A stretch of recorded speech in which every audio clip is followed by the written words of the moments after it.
Nagduet sina Pangulong Duterte at ang mismong presidente ng Eagle Broadcasting Corporation o EBC na si Miss Weng de la Fuente sa isang pagtitipon sa Malacanang ng kapisanan ng mga broadcaster sa Pilipinas. Nagbabalik sa detalye si Ces Alvarez.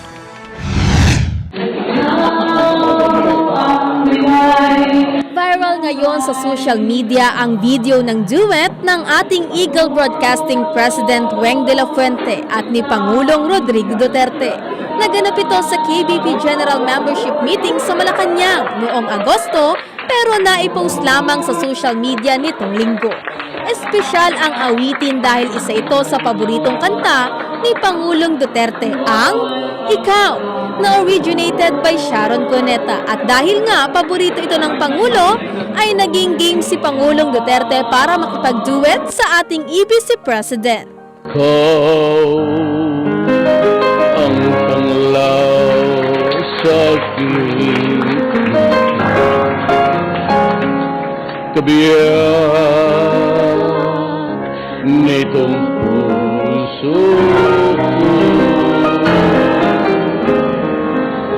Wala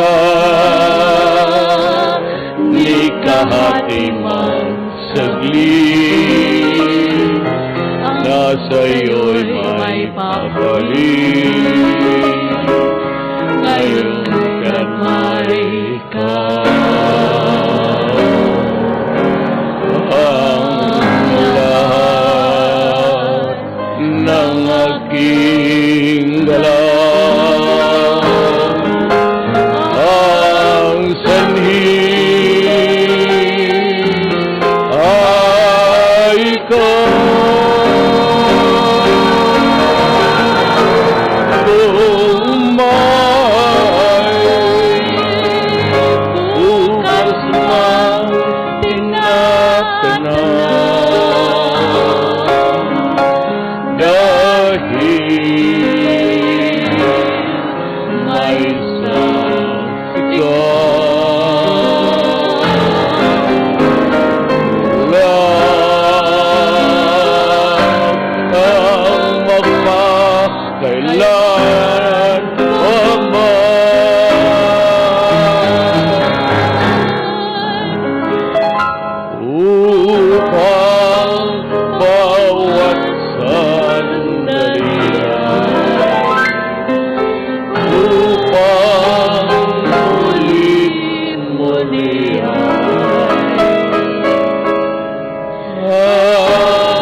Ikinasiya naman ng mga KBP member ang nasabing duet. Ang viral video ay umabot na sa mahigit 27,000 views sa Facebook at higit pang nadaragdagan mula nang maipost noong linggo ng gabi. Bukod kay Pangulong Duterte, nakaduet na rin ni President Weng sina dating Pangulong Fidel V. Ramos at dating Pangulong Joseph Estrada, samantalang nakajaming naman sina dating Pangulong Noynoy Aquino noong panahong miyembro pa siya ng Malacanang Press Corps. Para sa Eagle News, Ces Alvarez, and I'm 1 with 25.